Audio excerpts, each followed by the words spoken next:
Olá, malucos e malucas deste manicômio tributário chamado Brasil. Aqui Faria Lima, sábado de luxo, recebendo amigos, mas esse episódio aqui é especialíssimo. Estou falando de ex-colegas de trabalho que vêm lá da empresa de onde eu vim, de onde eu me formei, que formou meu caráter profissional e que eu sou grato demais. Eu estou aqui com ninguém menos, ninguém mais do que Carol Verginelli e Gustavo Rota, ambos ex-colegas de Deloitte. Sejam muito bem-vindos. Eu não sei se eu tenho roupa para isso, mas vamos tentar conversar um pouquinho sobre reforma, sobre texto do amanhã, sobre pesquisas. Obrigado pela presença. Obrigado pelo convite. Eu fui até no estilista para saber se eu tinha... Não, excelente, excelente. Meu caro Rota, eu acompanho com muita curiosidade, interesse e gosto muito dos insights de vocês. Teve uma edição do Texto da Manhã, tu lembra bem, que eu cheguei a te provocar e a gente conversou um pouquinho. Eu acho que foi a pesquisa mais disruptiva que teve aquele ano, porque a gente está acostumado a ler aquelas pesquisas do Doing Business lá, que davam conta daquelas famigeradas 1.500 horas de compliance. E a gente fez uma conta que eu nunca mais esqueci, tudo que é evento que eu vou e que eu falo disso, eu cito teu nome.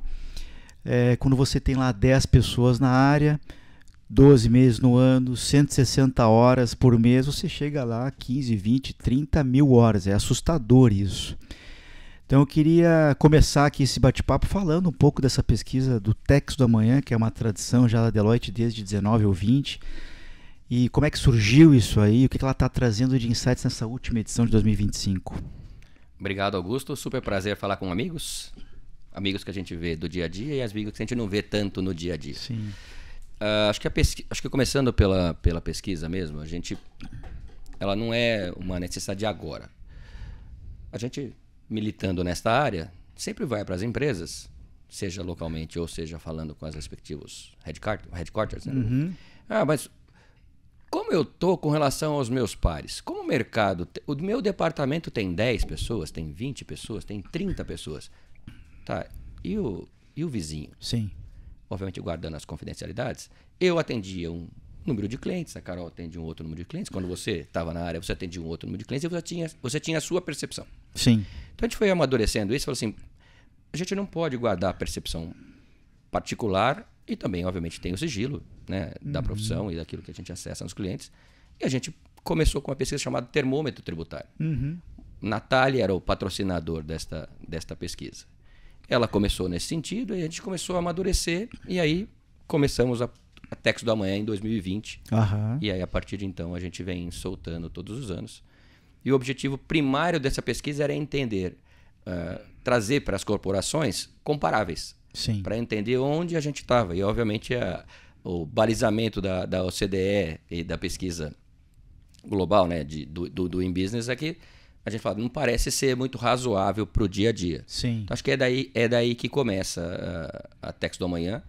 E acho que tem sido um sucesso porque da mesma forma que nós discutimos, a gente discute com outros pares de outras empresas, algo mais ou menos nesse sentido. E responde muito para as respectivas matrizes. Uhum. Por que eu tenho 30 pessoas no Brasil, no meu tributário, e aqui no XYZ, país XYZ, eu tenho 10 para cuidar do resto do mundo inteiro? Isso.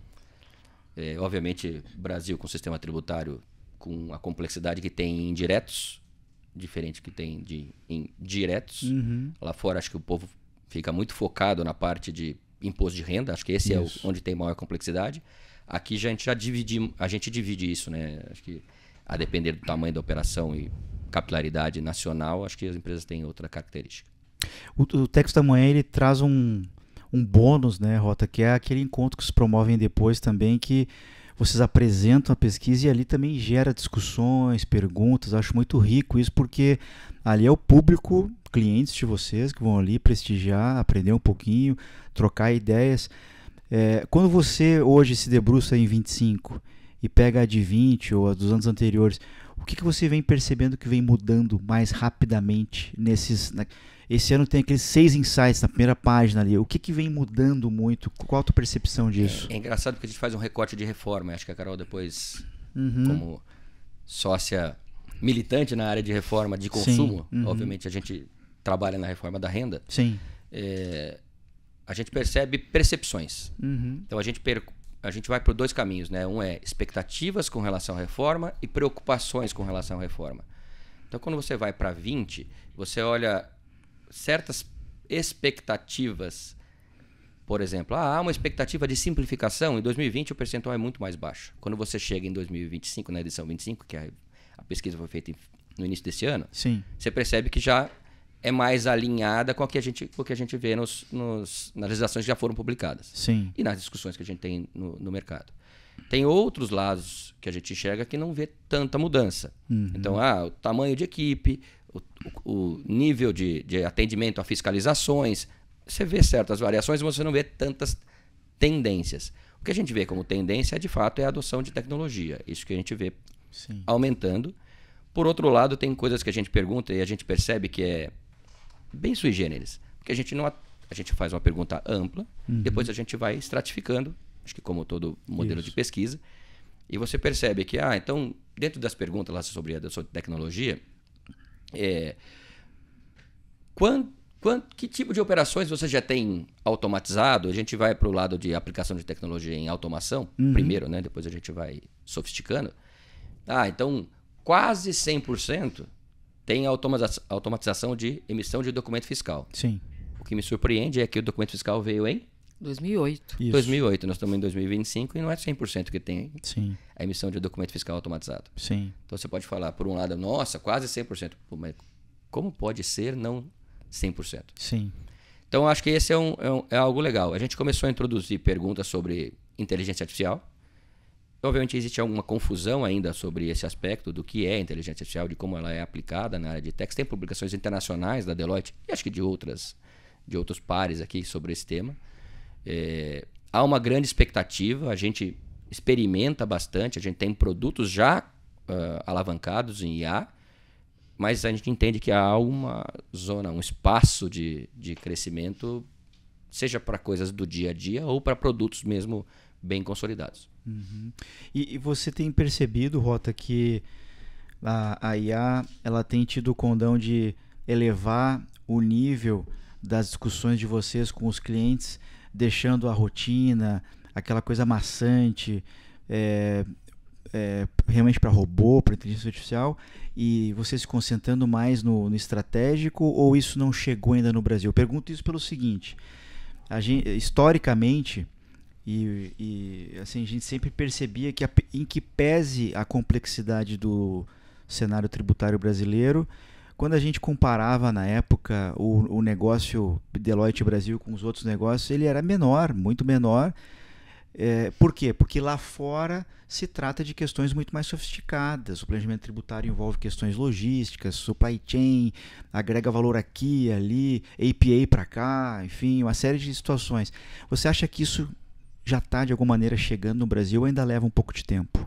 Eu não sei se é uma questão de nacionalidade, tá? Eu talvez entendo que é maturidade da indústria. Hoje a gente tem isso aqui que não é da nossa frente, certo? Sim. Que nos dá algo consumível como indivíduos muito instantâneo. Aí quando a gente senta no escritório, a vida no escritório não é exatamente assim. A gente tem os RPs que não entregam na mesma velocidade, né? Acho que não é porque não é um problema, é uma questão de ganho de maturidade e, obviamente, o dinheiro que a gente consegue investir sempre tem uma limitação, a não ser que a gente tenha orçamento irrestrito. Sim, não existe. A gente tem que não existe. Não existe. Certo? A gente escolhe onde a gente põe dinheiro. Então, tecnologia disponível? Tem tecnologia disponível. A gente tem maturidade suficiente? Acho que a gente tem ganhado e evoluído nesse sentido. E tem evoluído na adoção. De novo, eu não acho que é uma questão de nacionalidade, eu acho que é uma questão de indústria e perfil. Tem gestores que têm mais incentivo, indústrias que têm mais incentivo, e tem gestores que têm mais esta visão de vamos focar no estratégico, vamos focar naquilo que traz valor, que o ser humano realmente traz valor, para deixar para a máquina, para o software, aquilo que é de menor valor agregado. Sim. Existe uma curva, tem empresas que estão mais adiante nessa curva, tem empresas que estão menos adiante, tem departamentos, tem equipes. Então acho que a gente vai estratificando e chega em Entendi. nuances um pouco diferentes. Se você pergunta, acho que você lembra da nossa época, a gente tem uma área, dentro da área de techs nossa, a gente tem uma área de tecnologia. Lembro. Na época era o Consist, não sei como é que é o nome. O conceito do Consist é de consistências internas em obrigações acessórias, para enxergar se existe algo muito gritante ou relevante de discrepância. Ele continua existindo. E no fim das contas, isso emula aquilo que a gente entenderia que é o mínimo adequado para ser entregue para o fisco, obviamente respaldado em toda a documentação, mas eu não quero me expor por uma inconsistência que não existe, né? Eu tenho que... E cá entre nós a gente sabe que isso não é... No dia a dia é algo bem comum, certo? Muito. Mas tu sabe que quem trabalha em multinacional... Eu fui descobrir isso em 2009, Rota.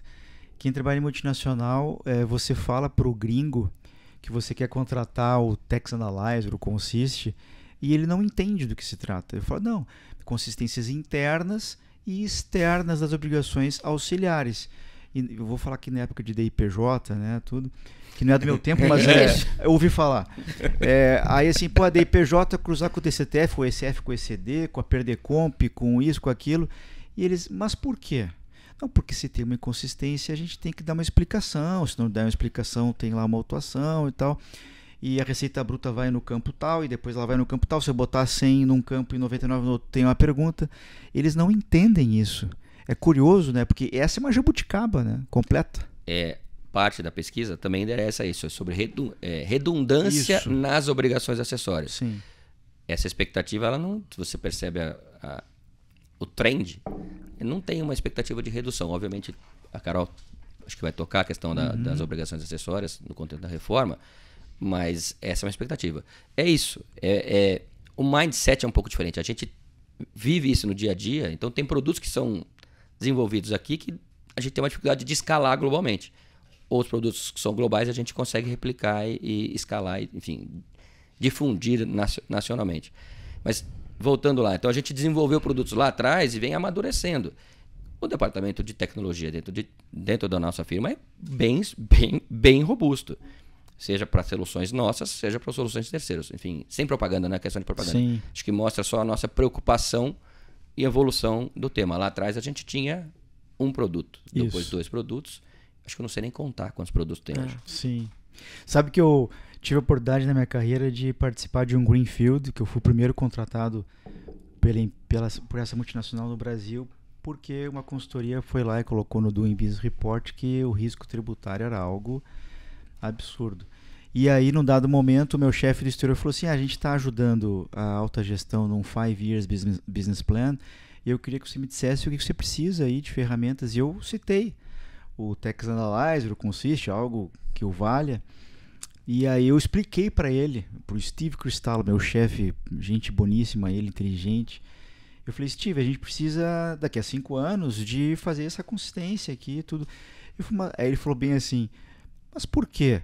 Se tiver discrepante de uma declaração para outra, o fisco nos avisa. Aí eu percebi assim, cara, tu está realmente tratando com o estrangeiro.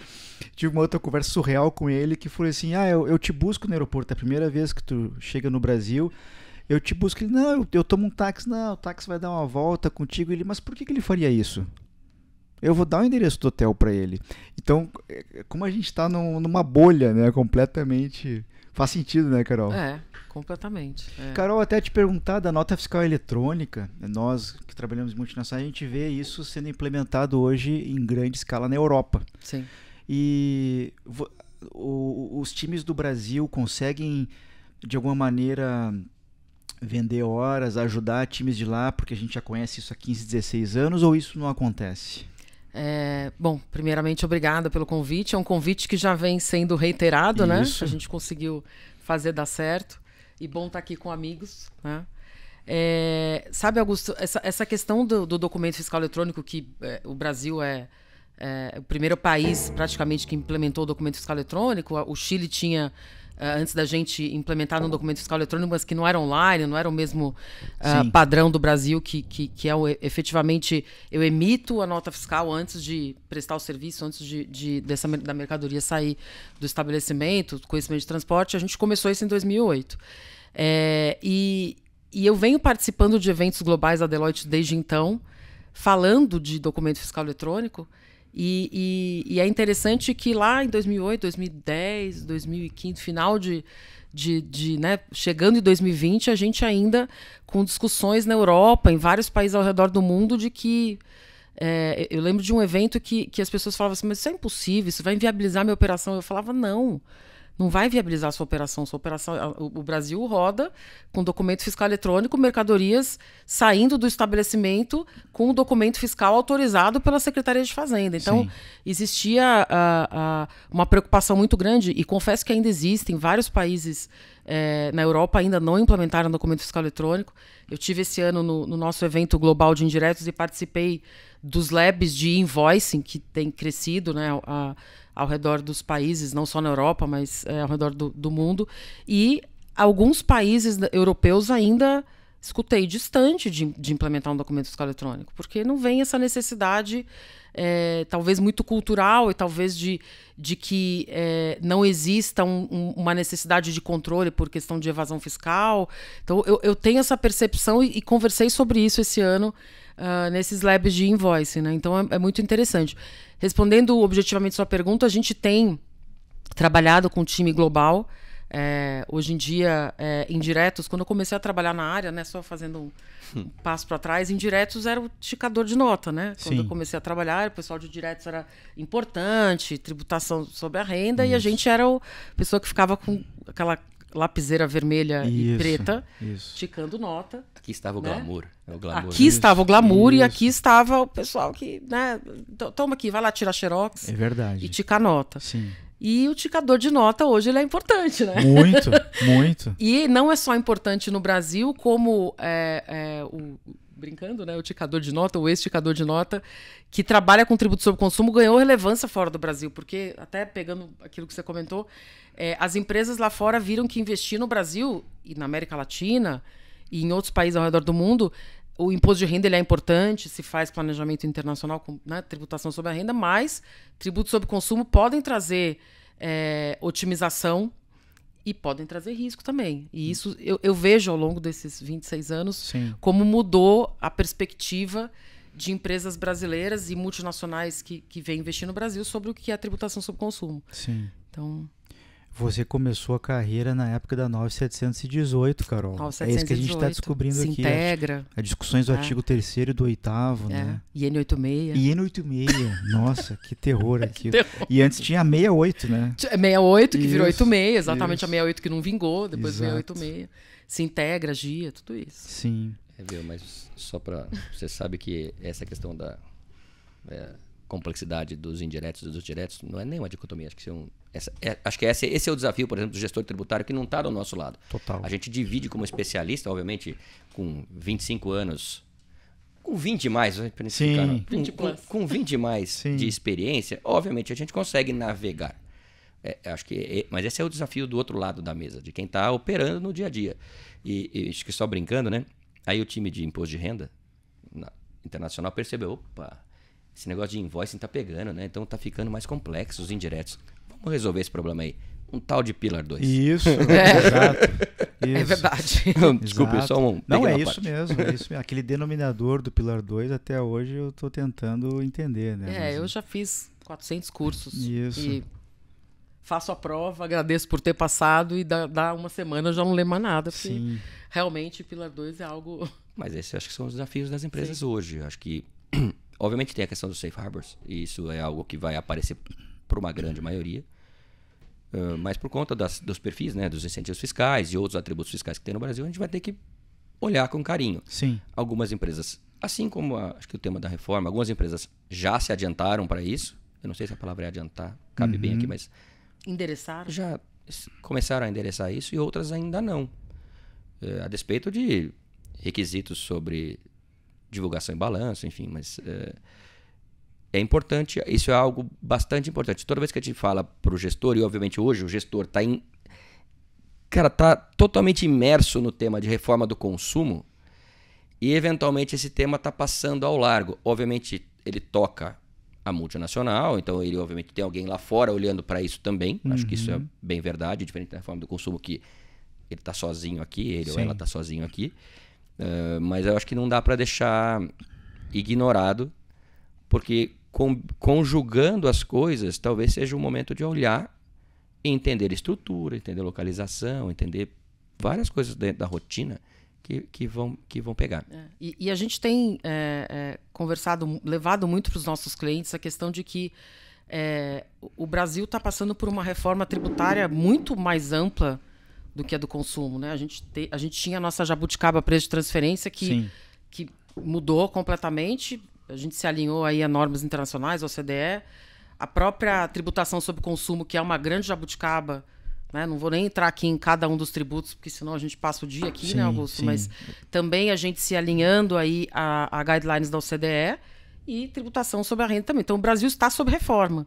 Completamente. Né? Não só sobre consumo, que obviamente agora a gente tem os prazos mais apertados, a regulamentação para 2026, em que pese a gente não ter impacto financeiro, recolhimento de tributo, a gente tem um ponto super importante, que é a habilidade das empresas conseguirem emitir esse novo esquema de documento fiscal eletrônico e também receber, né? Sim. E voltando para a tecnologia, eu estava discutindo ontem com um cliente que eu fiz uma pergunta assim, legal, o projeto de vocês para emissão própria do seu documento fiscal eletrônico vai dar certo, já estamos testando, provavelmente em outubro você já consegue até começar a entrar em produção, né? E o do fornecedor? E o do fornecedor? Sim. Daí, pessoal, assim, como que você recebe nota fiscal de fornecedor hoje? A gente tem um sistema que recebe o XML automático. Será que seu fornecedor está se preparando para isso? Você fez uma avaliação de fornecedores, fornecedor crítico? Ficou aquele silêncio na sala. Né? Então, voltando à questão de tecnologia, e eu tenho certeza que quando a gente olhar os 10 anos da pesquisa Tex do Amanhã, vai ser uma história interessante, que foi uma história tributária interessante que está sendo contada desde que a gente começou a pesquisa, desde que começou o termômetro tributário, né? Até o desenvolvimento em 2030, até 2033, a gente vai ter muita história para contar. De evolução tecnológica e do grande impacto dessa reforma tributária nos negócios. Quem ainda não entendeu isso está perdendo a oportunidade de reavaliar estruturas, reavaliar modelos de negócio e também não deixar com que a reforma traga impactos significativos para a margem da empresa, para os negócios da empresa. E trará, né? Infelizmente. Para quem não está olhando essa reforma de uma maneira ampla, trará. Trará. Agora, vocês circulam seguramente no meio de 30%, pouco mais, pouco menos do PIB brasileiro. Na opinião de vocês, o CFO, ele entendeu que investir em transformação digital faz sentido? Porque da mesma forma como você disse que alguns países da Europa não veem sentido na nota fiscal eletrônica, porque isso aqui não agrega valor, meu ambiente de negócio já é bom, o CFO ele já entendeu que aquilo ali é um negócio, ou ele realmente, deixa para lá, deixa para daqui a 2 anos, deixa para daqui a 5. O que vocês têm sentido no mercado? Acho que a pesquisa responde um pouco disso, né? Acho que vou deixar você falar da pesquisa, mas as percepções do dia a dia e a gente tem feito muitos trabalhos. Acho que hoje o dia do time de indiretos na Deloitte é reforma tributária, praticamente. E acho que em todas as empresas. E eu tenho percebido que a gente tem níveis de maturidade. Tem níveis de maturidade bem altos em que a empresa já entendeu, CFO, e não só CFO, CEO, diretores comerciais, supply, já entenderam que a reforma é grande, que a reforma pode trazer uma disrupção de negócio e pode também trazer oportunidades, até o nível de maturidade de que isso vai postergar. Então, é discrepante, né? A gente tem empresas super envolvidas, já fazendo muitos movimentos de... Participando do piloto, participando de piloto, né? A gente mesmo está participando do piloto, isso é público, então eu posso falar. Estamos nós, como empresa, participando do piloto, porque é algo grandioso, e tem empresas que ainda estão no nível de, olha, isso vai postergar. Eu tenho certeza que o Brasil não vai parar, vai postergar isso aí, depois a gente vê o que faz. Sim. E esse ponto que o Rota falou do Pillar 2, eu gosto de tratar ou de entender esse ponto, Rota, num contexto maior do Tax Fair Share, né? Então, teve as ações do BEPS, as empresas de alguma maneira, e acho que os países, os cidadãos começaram a pensar bastante assim na moral hazard, né? Na moralidade tributária, até eu diria, não apenas moral, mas a moralidade tributária. E aí você tem uma série de ações concretas do Pilar 1, do Pilar 2, relatórios de transparência fiscal, que a gente tem visto cada vez mais, né? Vocês acreditam que a reforma vai entregar também essa transparência para esse momento tributário, ou o foco realmente é muito mais na simplicidade do que na transparência? Acho que sim, são etapas. Acho que a simplicidade favorece a transparência. Quanto mais complexo, talvez seja mais difícil você dar publicidade para várias coisas. É interessante, acho que esse ponto, a gente fala de reforma tributária, não sei se a palavra nem é reforma tributária, é uma reforma. Isso. E acho que a reforma do mundo de negócios. De negócios. A operação no Brasil vai mudar mesmo. Se não vai mudar hoje, vai mudar amanhã, até 2033. Não precisamos chegar em 2077, isso, certo, senhor Augusto? Não exato, chegar perfeitamente. Até lá. Esperamos chegar até 2077. Isso, exato. Mas não discutindo isso. Mas só voltando, onde começam a pegar as coisas é de fato nos detalhes. Então eu fui discutir no CTO Academy, a gente tem para Tax Officers, para discutir sobre isso, e a gente falou sobre as ações do BEPS e o estado que elas estavam, para depois mergulhar no Pilar 2. E é interessante, obviamente tinha pessoas de diferentes departamentos, né? Tanto de logística, financeiro, tributário, acho que era um mix, era interessante mesmo. A gente percebeu que a visão de boa parte, porque estava tão imerso mesmo, acho que eu repeti no imerso, mas estava tão imerso dentro da reforma do consumo, que estava negligenciando outros temas. A reforma da renda está acontecendo, e não é só no Brasil. Ela está acontecendo globalmente. O TP tem mudou aqui no Brasil. O Pilar 2 está aqui no Brasil. Tem várias questões de imposto de renda que já alteraram nesses últimos 2 anos. Perfeito. Que estava no PL lá atrás, que ficou parado, e aí foi fatiado e foi andando. Uma reforma silenciosa, né? E silenciosa. O que está na mesa aqui agora é a questão dos dividendos, ou imposto de renda sobre a camada de cima, né? Acho que esse é um lado que está... Pessoal da cobertura, trazido, né? Pessoal da cobertura. Isso. Tipo você agora que está aqui na Faria Lima. Isso. Não, brincadeira, acho que é... Mas não só por isso, mas é que é importante olhar. Acho que vai ter que ser olhado para isso. Obviamente não está... Acho que por conta das discussões que aconteceram no ambiente do PL, discussão de alíquota do imposto de renda combinada com a questão dos dividendos, ela não foi totalmente endereçada. Acho que buscou-se uma alternativa para ir por esse lado. Mas só para fechar isso estamos em reforma. Estamos em reforma. Para melhor atendê-los. Para melhor atendê-los. Onde pega o plus a mais aqui dessa conversa, o adicional, ou o top-up que a gente tem aqui, é que o dia a dia está acontecendo. Sim. Certo? Você está entregando o seu SPED ainda. Você está com a versão atrasada do seu RP. Sim. Sua solução fiscal, você tem aquele probleminha que você não endereçou. Isso te gera inconsistências. O fisco está lá batendo na porta. Sim. Para entender o que você está fazendo. Então, acho que conviver nesse ambiente em reforma. Acho que todo mundo aqui já fez alguma reforma morando na casa, né? Sim. Não é aquela coisa mais agradável, certo? Não. Acho que é isso. A gente vai conviver com essa reforma por um tempo. E vocês vêm, com toda certeza, seja vocês ou seja a instituição, vem fazendo interlocuções com o fisco. Vocês vêm percebendo algum tipo de mudança na mentalidade? Vocês acham que essa mentalidade ela muda dentro de 5, 10, 20 anos? Acho que você pode trazer isso também para todas as mudanças que a gente teve aí de TP, tributação sobre a renda, especificamente agora toda essa discussão da tributação sobre consumo, a gente percebe na interlocução com, seja governo, Receita Federal, governos estaduais e municipais agora, a gente tem o comitê gestor aí se formando, a gente percebe uma vontade de fazer tudo dar certo com transparência e com discussão. Né? Vou te trazer um exemplo muito, muito simples que para mim mostra essa vontade. A gente quer muito partir para um mundo relação entre fisco e contribuinte, como é na Europa. Como o seu chefe trouxe, né? Sim. Puxa, se tiver inconsistência, o fisco vai me avisar. Isso. E é isso que pretende esse projeto da tributação sobre consumo. Então, vou te trazer um exemplo muito recente.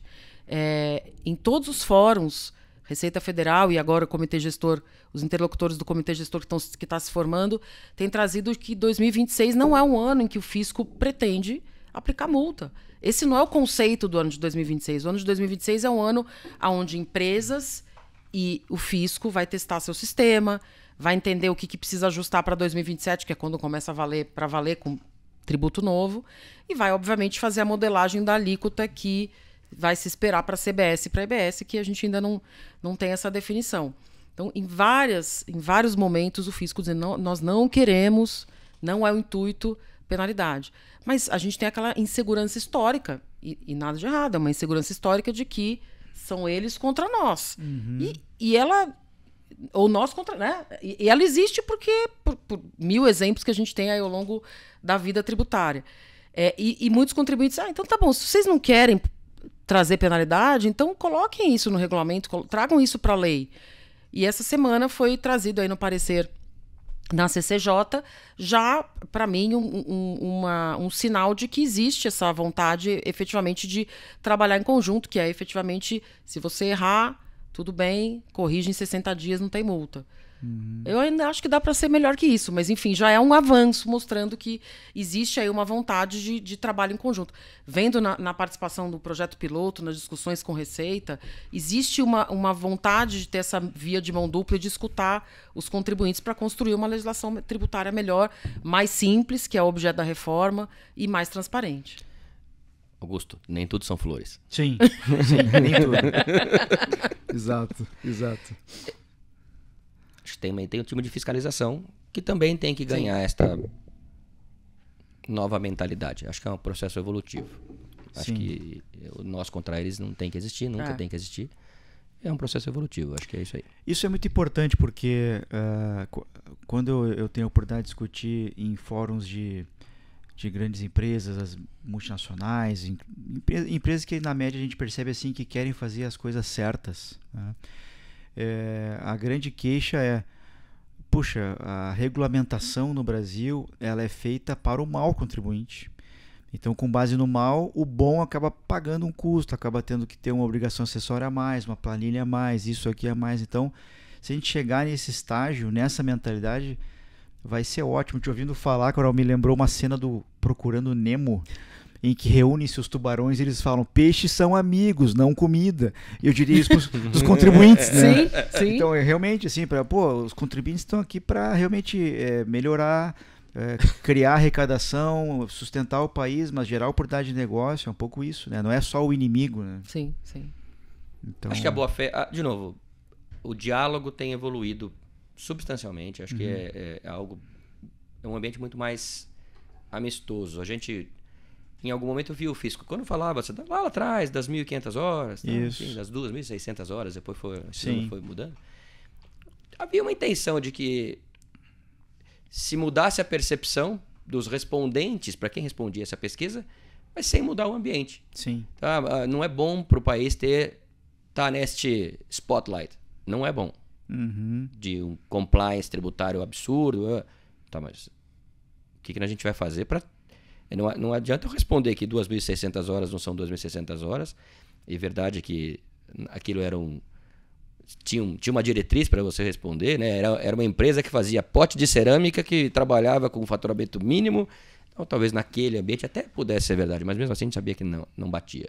Talvez não eram 2.600, eram 70 mil horas. Sim. Mas, enfim. Mas isso até que eu ia perguntar, Rota, a minha curiosidade, se vocês foram chamados por algum fórum, poderia estar como exemplo uma CNI, uma Fiesp, uma Câmara alemã ou americana, alguém que recebesse vocês com as duas pesquisas na mesa, a Doing Business e a de vocês, pessoal, vamos dar uma reconciliada nisso aqui. Houve esse tipo de interlocução, ou mesmo vocês lá fora com o Banco Mundial, em Davos, alguma coisa assim? Houve isso ou nunca aconteceu? Elas sempre conviveram... É que hoje a pesquisa do Banco Mundial acabou. Né? Então acho que quando a Tex da Manhã surgiu, de fato, eu tenho certeza. A gente substituiu... Absolutamente, tenho certeza disso. Uma relevância muito maior, obviamente. Com toda certeza. Então ela parou. Mas sim, o fisco chamou os respondentes, porque na publicação do Banco Mundial... facilidade de operar no ambiente tributário de cada país, tinha o número dos respondentes. Então, existia uma iniciativa do fisco em entender os motivadores daquela resposta. Não sei se era uma cariação, nem é esse o ponto, mas existia uma iniciativa para entender. Te chamaram na salinha, então? Não me chamaram na salinha, não foi bem assim. Mas os respondentes foram, pô, mas o que você está enxergando, o que não está enxergando? Enfim, acho que existiu uma intenção, não sei se por conta disso, ou apesar disso, no ano seguinte diminuiu o volume de horas. Mas a pesquisa foi descontinuada, então a gente não sei se a gente tem mais cenas. De novo, não é uma questão de pressão, mas acho que é uma questão de conscientização. Também tem isso mesmo, de fato é isso. Vocês estão respondendo o quê? Na vida de vocês, na sua empresa, que é uma multinacional operando nos 27 estados, em N municípios, ou não? Você está olhando o caso parâmetro para responder em cima do caso parâmetro. Então, de fato, talvez seja esse um ponto do que fez esse primeiro movimento. Mas, obviamente, com essa sopa de letrinhas do SPED e o dia a dia aqui, a gente sabe que 1.600 horas é um FTE, né? Sim. Não parece que não o departamento tributário é um FTE. Sim, com certeza. E nessas andanças aí tuas, Carol, eu já tive a oportunidade de te ouvir, de te ver palestrar, né, em alguns eventos. Você tem sentido que a reforma, esse movimento todo, tem levado o gestor tributário para mais próximo das mesas de decisões, para um C-level, para um board, ou o assunto, ou isso também não começou ainda? Qual a sua percepção? Dentro daquela maturidade que eu comentei, tem empresas que já estão super maduras e com comitês, e com vários comitês, e eu tenho percebido que o gestor tributário está em mesas e em reuniões que talvez ele nunca esteve, né? De decisões de negócio, porque nenhum diretor comercial, CEO, supply, logística, vai com essa complexidade que traz a mudança do que a gente tem hoje para o que a gente vai para o futuro, vai tomar decisão sem esse gestor tributário. Então, eu tenho percebido um protagonismo cada vez maior em diversos clientes, em diversas empresas, do gestor tributário, como eu falei isso até num evento, né, como o maestro desta grande reforma. Ele é um maestro, mas ele vai precisar de todo mundo da orquestra, né? Então eu tenho percebido um protagonismo muito grande. Em algumas empresas, menos protagonismo, enfim, até pela cultura das empresas, vai depender muito da maturidade da empresa e de como ela vai passar por essa jornada de 7 anos, né? A gente vai ter empresas bem preparadas que vão conseguir ter capacidade de renegociar seus contratos de maneira adequada e vão ter empresas que não vão. Esse é um ótimo ponto. Isso me remete a duas questões que absolutamente não existe regulamentação, mas que é possível que exista muito em breve. O primeiro delas há massa crítica para se debater no âmbito de um CPC uma nota explicativa nos balanços de 2025 para que o acionista saiba que, olha, essa empresa está tratando da reforma com comitês e ela eventualmente tem um custo estimado em tanto. Essa seria a primeira pergunta, uma nota sobre a reforma. E uma outra sobre a renegociação de contratos.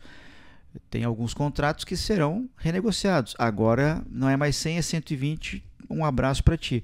Outros, é um fornecedor ou um cliente mais estratégico, talvez eu queira assumir aquele custo no osso para não onerar, é importante para mim, eu quero manter market share, e talvez isso também mereça uma nota explicativa. Qual é o seu efeito? Você avaliou os efeitos de contratos? Tem empresas com zilhões de contratos, fornecedores, clientes, em vários estados, Tier 1, 2, 3. Você acha que tem massa crítica para isso? Vocês já ouviram essa discussão acontecer? Essas discussões começaram, né, aí no âmbito de associações, enfim, o setor contábil, essas discussões já começaram, a gente tem participado de conversas, né? Não só a gente, mas outras empresas, ainda sem uma definição para o momento, até porque o ano de 2026 ele é um ano em que existe a necessidade de emissão de documento fiscal eletrônico, isso, que pode eventualmente parar uma operação, né?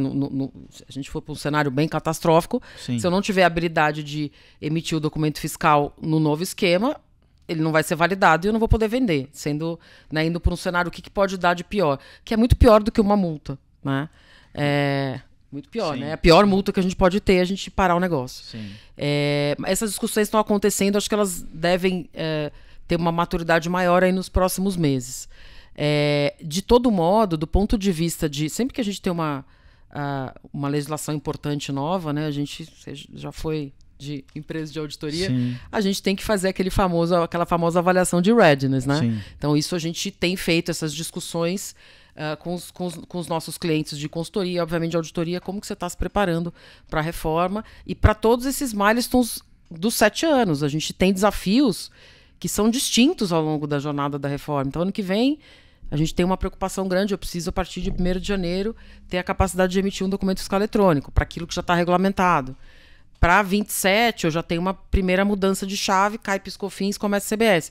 Eu vou ter incremento? Vou ter diminuição de carga? Depende, não tem resposta. A gente tem feito vários estudos, tem alguns setores que vão ter incremento, tem alguns setores que não. E a partir de 29, quando começa aquela loucura, que vai ser uma convivência do regime atual ICMS, ISS, ou ISS e IBS. Então, são várias preocupações que a gente tem que ter ao longo da jornada e que as empresas têm que ter ao longo da jornada e que em algum momento isso aí vai ter que refletir em notas, mas que estão sendo avaliadas, né? A Carol falou e você não entendeu, mas eu vou traduzir.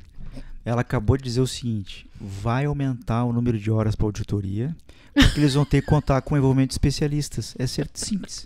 Ela usou 3 minutos e eu 2 segundos. Prepare seu orçamento, vai ter. E é natural, eu estou brincando, mas é uma realidade que se impõe, né? Tanto quanto ano passado teve envolvimento de especialistas para preço de transferência. Sim. Simples. Pilar 2. CPC 32, Isso. Pilar 12 falou de readiness de impactos, né? Exato. De P2, ainda que ano passado era uma nota. Isso. Esse ano temos que DMTT valendo aqui, né? Então acho que é perfeito. Mais ainda. Muito bom. Acho que só voltando naquele assunto. Claro. Eu lembro quando a gente fez uma mudança importante também de obrigações acessórias, foi quando entrou a ICF.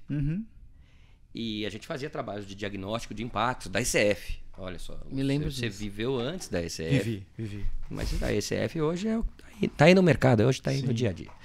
E a gente fez um diagnóstico para entender, poxa, agora então tem esses. A gente saiu do modelo da DIPJ, muito mais simplificado, para algo muito mais detalhado, analítico. A gente, para quem conhece a ICF, sabe que tem uma riqueza de informações ali dentro. E a gente apresentou esse diagnóstico para o time de impostos que tinha contratado, a gente colocou todo mundo na mesa, o diretor de impostos naquele momento falou assim: não é comigo essa conversa. Eu preciso trazer mais gente para essa conversa. Sim. E ele pôs uma sala. Esse diretor hoje é sócio de um concorrente nosso. Ele pôs numa sala, ele falou assim: vem aqui. Depois o CFO, a diretoria toda. Ele falou: fala, obviamente, dá uma enxugada, mas fala lá para ele lá, fala para eles aqui o que você falou para mim lá. A conclusão do CFO, no final das contas, eu estou simplificando, obviamente, e traz um pouco de caricatura.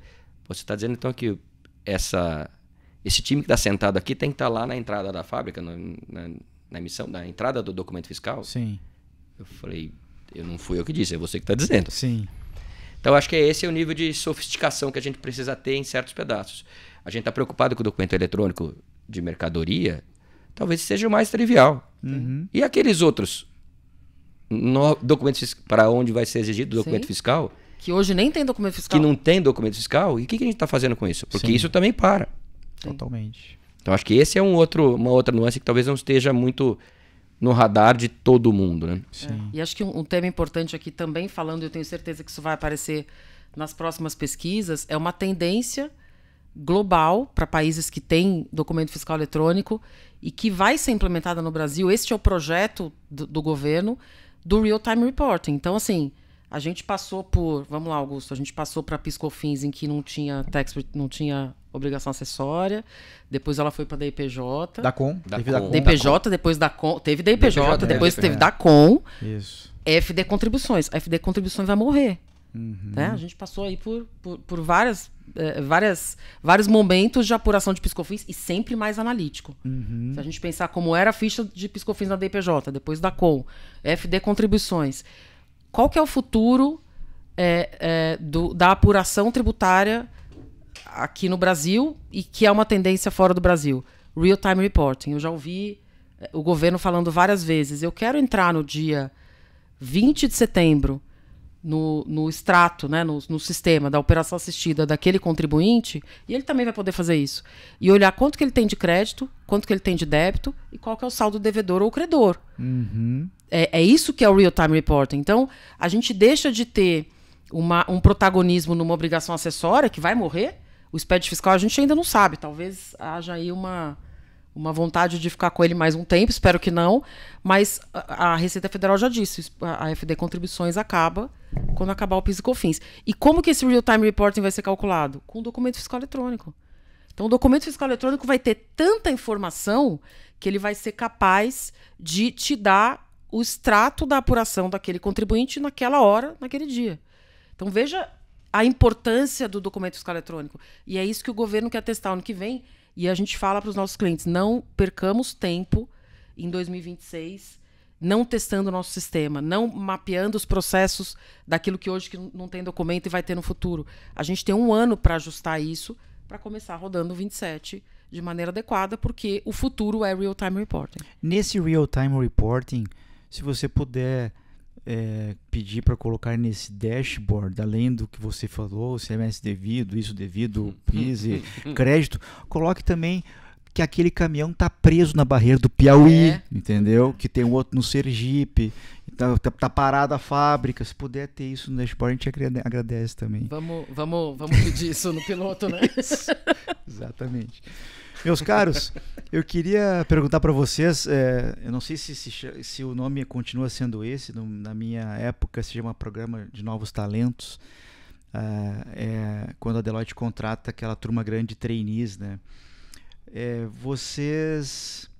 Eu queria perguntar que profissional que está entrando hoje nessa carreira de Big Four muda muito em relação àqueles contadores, advogados, majoritariamente administradores lá da década de 90, início dos anos 2000, ou continua mais ou menos esse público? E como é que vocês enxergam esse profissional lá em 2032 and beyond?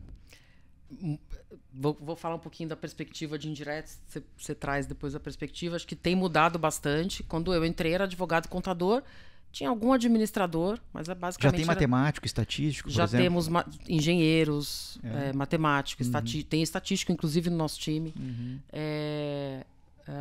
Pessoal de tecnologia, porque no final do dia, todo time ele precisa ser multidisciplinar e com muitas habilidades, né? Eu gosto muito, e sei que você também gosta, de ouvir podcast de futurista, e eu vejo que isso vai acontecer em todas as indústrias, todos os segmentos, e no nosso também. Eu sou especialista, mas eu sou uma especialista que eu preciso também conhecer de tudo. Porque especialistas não vão ter uma vida longa, né? Se eu for só especialista, eu tenho que ter múltiplas habilidades. Então, o que a gente fomenta dentro do time, por isso contratamos não só mais advogados e contadores, são múltiplas habilidades. Outra, né, uma pergunta que você tinha feito no início, como que a gente tem enxergado IA na consultoria? E o Rota falou, isso aqui é uma questão de maturidade, mas a gente começou a instigar os nossos profissionais a utilizarem no dia a dia. Ontem, no final do dia, eu tive um call sobre agentes que a gente está desenvolvendo. Então, isso é a nossa rotina, e a gente precisa que as pessoas tenham habilidades para usar novas tecnologias, IA, análise de dados. Então, a gente enxerga que é um profissional diferente do que o que a gente foi, e a gente tem que se reinventar, né, Rota? Assim, não é porque eu sou sócia que agora estou aqui na minha cadeira. Sim. Pior ainda, a gente precisa se reinventar todo dia. Então, ter novas perspectivas, novas habilidades, entender agora com essa reforma tributária amplamente o ambiente de negócios, porque não adianta eu chegar e falar assim, a base de cálculo da CBS e do IBS é uma base de cálculo ampla para operações onerosas. Não é, o cliente não quer saber disso. O cliente quer saber assim, tá bom, e no meu dia a dia? Aonde que isso vai pegar? Então, a gente tem que ter uma visão muito mais ampla e interconectada do que talvez a gente tivesse quando eu comecei a trabalhar na área, né? Então, é esse profissional que a gente enxerga e que a gente fomenta, e por isso multidisciplinar. Né? Acho que tem uma coisa que não mudou da nossa época, faz pouco tempo isso aí, não sim. mudou, que é a gente contrata a iniciativa e a vontade de aprender. Sim. Acho que esse é o principal atributo do cara que entra, do profissional que vai entrar nessa jornada de consultoria. Acho que, obviamente, nós dois aqui continuamos suspeitos para falar isso, mas é uma grande escola. Não tenha nenhuma dúvida. É uma grande escola. Então, acho que é isso que a gente entrega, esta curva acelerada de aprendizado. Então, precisamos que alguém entre com a iniciativa, entendendo que começando a ganhar, que ele é responsável pela sua vida e pela sua vida pessoal e profissional, e tem a vontade de aprender. Vai acertar, vai errar, mas vai crescer. E só pegando na questão da IA, obviamente, eu acho que a preocupação nossa, e aí, obviamente, olhando para a Deloitte, e acho que tem que olhar para as grandes empresas também, é a governança em cima da IA. A gente estimula, mas tem vários bloqueios e guardrails que a pessoa não pode explorar. A gente tem acesso à informação, então a gente tem muito cuidado e muita governança em cima da utilização de IA. A gente vê, e o risco de não ter a governança e também não estimular e deixar solto é o lado contrário, né? Sim. Como é que lá na sua empresa, qualquer profissional, que estimula porque o cara está usando o chat GPT, o Gemini, você pode escolher a plataforma DeepSeek, qualquer que seja a plataforma aqui, ele está usando na vida pessoal dele. Acho que tem que ter a governança para entender que a questão profissional, ela está aqui naquilo que você pode até estar do ponto de vista genérico, qual é a legislação que trata disso, qual é a norma que trata daquilo, mas o dado da empresa é o dado da empresa, né? Acho que esse é o risco que a gente não quer correr e não pode correr. Acho que a governança tem que estar em cima disso. Esse é um dos riscos até que o último relatório do World Economic Forum traz, né? É a não governança sobre a IA. Né? Então é um stick puxa, né? Não dá para não usar, mas não dá para usar de maneira irresponsável. E fechando, o responsável pela resposta é o indivíduo. Sim. A IA é o facilitador, ele é o acelerador. Então a gente desafia muito, ok, a IA ajudou a preparar, mas isso aqui não é um texto da IA, não, né? Isso aqui de fato, é aquilo que você iniciou com a IA ou melhorou com a IA, mas isso aqui é de sua autoria. Acho que esse é algo que a gente estimula bem. Porque, de certa forma, o profissional novo, ele vai evoluir, ele vai virar o sênior, ele vai virar o gerente, ele vai virar o sócio de amanhã. Ou ele vai virar o diretor tributário de uma grande empresa. Ele precisa ter este tipo de atitude. Maravilha. Em linha com o que você está falando, Rota, vocês hoje como sócios, né, profissionais respeitadíssimos aí no mercado, se você estivesse falando com um público que está começando a carreira, muitos dos quais estão nos assistindo aqui, vocês falariam que eles têm que prestar atenção em quê? Para daqui a 20, 25, 30 anos terem condições de estar sentando nas cadeiras que vocês estão?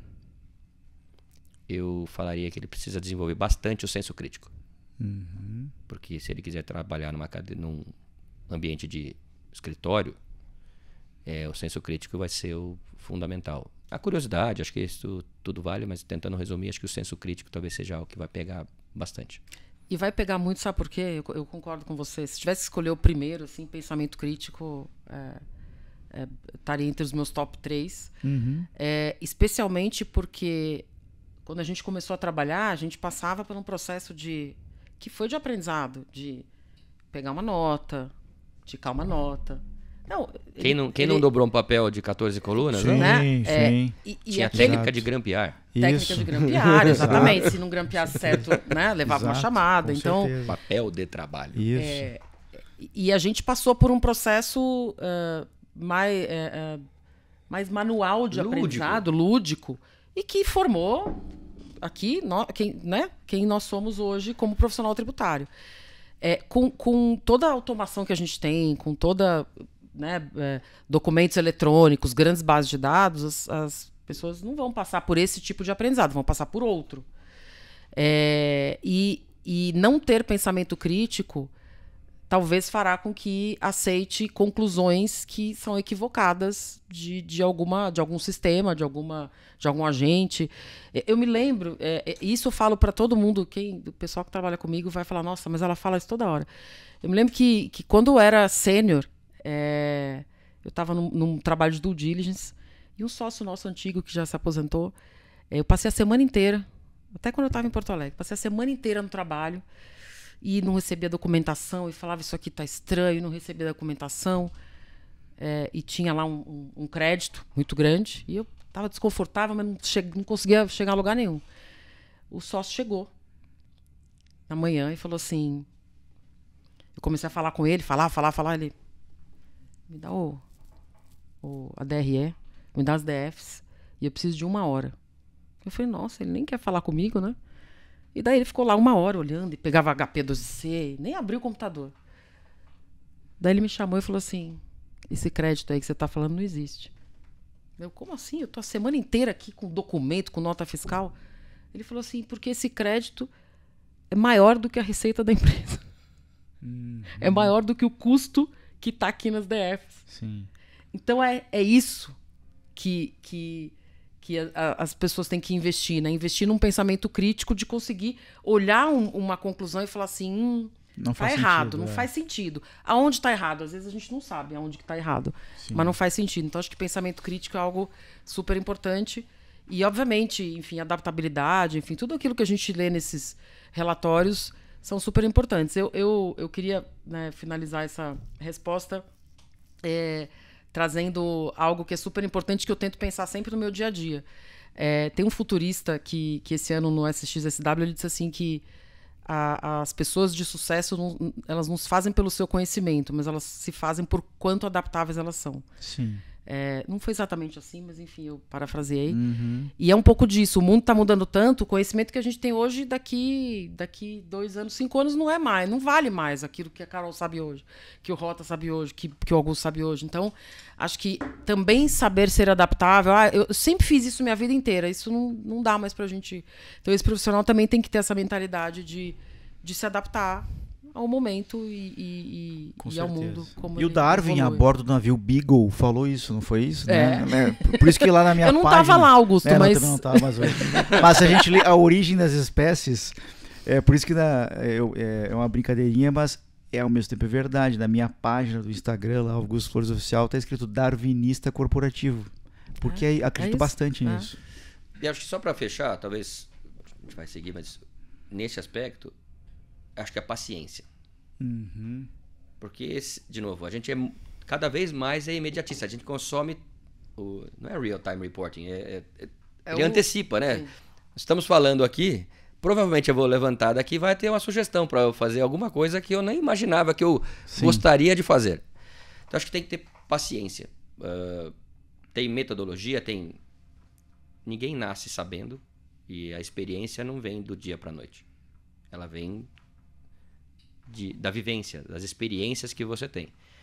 Então, o que nós tivemos mais, você teve bastante, enfim, acho que a gente tem que ter a paciência e entender que existe uma rotina. E como é que a gente transmite esse ensinamento da paciência para uma molecada que põe o WhatsApp a 1 e-mail? Com paciência. Talvez seja isso. Que é complicado, né? Se você souber... Não, porque os meus filhos ouvindo áudios no WhatsApp é assim, né? Então, mas esse é o ponto. Se ele está assim no áudio, porque isso aqui está estimulando, isso. É a hora que ele chega. Obviamente, a gente tem casos e causos para contar de gente que entrou e entendia que ia mudar tudo do dia para a noite e não aceitava. E é importante esse inconformismo, acho que essa vontade de mudar, mas não pode ser confundida com pressa e falar, não, eu tenho que ser agora, não, eu tenho que virar o diretor. É o pick-a-partner? Não é um termo mais... Não é mais, não. Adequado. Mas é isso, na atitude é importante. Entendi. Porque você tá enxergando lá na frente e tá querendo mudar. Por que você tá fazendo? Porque mandaram eu fazer, porque sempre foi assim, essa é a pior resposta. Então, legal. Então, usa isso pelo lado positivo. mas não cria ansiedade. E assim, a vida é feita disso, de frustrações. A gente vai ter frustrações, e acho que, obviamente, a sua audiência é bem plural. Então, se o jovem que quer entrar neste manicômio, ele quer entrar nisso, acho que ele tem que pensar um pouco nisso. Aqui é uma jornada bem longa que vão ter setbacks. Muito bom. Teremos setbacks. Muito bom. Senhores, a gente costuma encerrar os episódios. Eu ficaria a tarde inteira conversando com vocês. A conversa é agradabilíssima. Vocês são testemunhas, não teve roteiro, foi tudo aqui de improviso. Muito bom. A gente termina com pitacos culturais. Então, se vocês eventualmente tiverem uma indicação de livro, ou de um filme, ou de um podcast que vocês acham que isso aqui melhora a vida das pessoas, a performance das pessoas, eu estou aqui aberto para ouvir e para vocês transmitirem isso para a audiência. Eu vou compartilhar um livro que eu tô lendo há 1 ano. Não dê risada, eu tô lendo ele há 1 ano porque ele é uma página por dia. E eu já presenteei várias pessoas, vários amigos e colegas de trabalho. Vou presentear vocês dois também. Do estoicismo? O autor deve estar me amando, porque eu compro caixas do livro, que é o Diário Estoico. Eu adoro. Ele é maravilhoso. A vida ela é corrida, a vida é estressante e eu acho que eu recomendo que todo mundo lê uma folhinha por dia. Ou você acorda e lê, ou você vai dormir e lê uma folha, não vai. E eu tenho várias reflexões sobre o que eu tenho lido.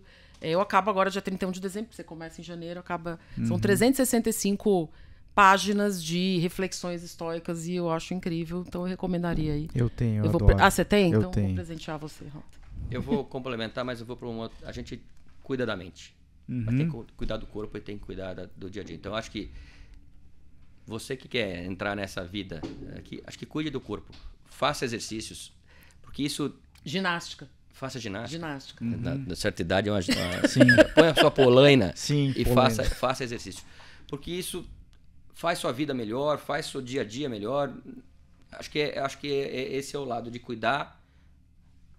Ganhe conteúdo no que você trabalha, acho que é super importante, leia, aprenda, mas faça exercício e cultive a sua família. Acho que esse é super maravilhoso. Importante.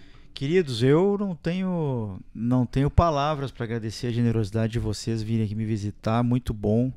Como eu falei, eu picotaria aqui um salaminho, chamaria um chopp, a gente ficaria a tarde inteira aqui batendo papo. Olha, parte do chopp eu iria, do salame já não... Sim, eu sei.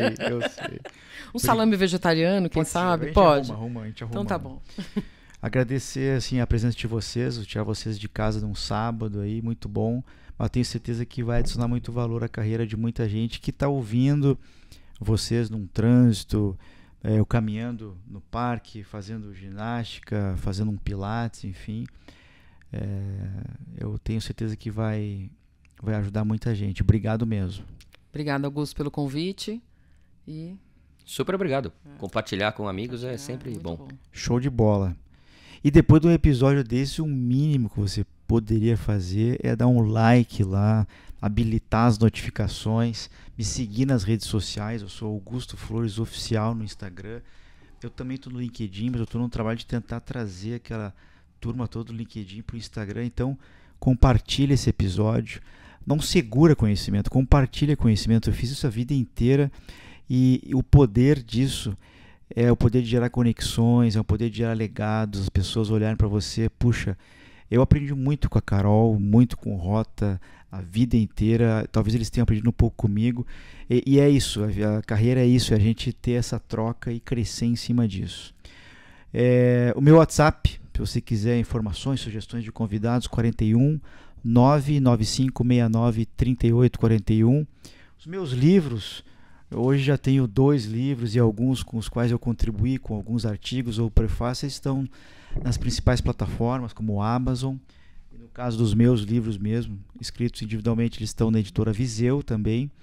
E eu queria agradecer aos meus patrocinadores, a Ávula, Registro de Marcas. Todas as minhas marcas, eu tenho uma meia dúzia de marcas aí, eu registrei com a Ávula, marcas@avula.com.br, e a Bravo, que está comigo há 3 anos, acreditando nesse projeto, acreditando em jogar o conhecimento para o mundo. Se você quiser discutir reforma, por exemplo, com a Ávula, manda lá para o Manicômio Tributário, com a Bravo, melhor dizendo, manicômiotributário@bravocorp.com.br. chama eles para um bate-papo, eles vão ter o maior prazer em atendê-los. Um abraço, muito obrigado.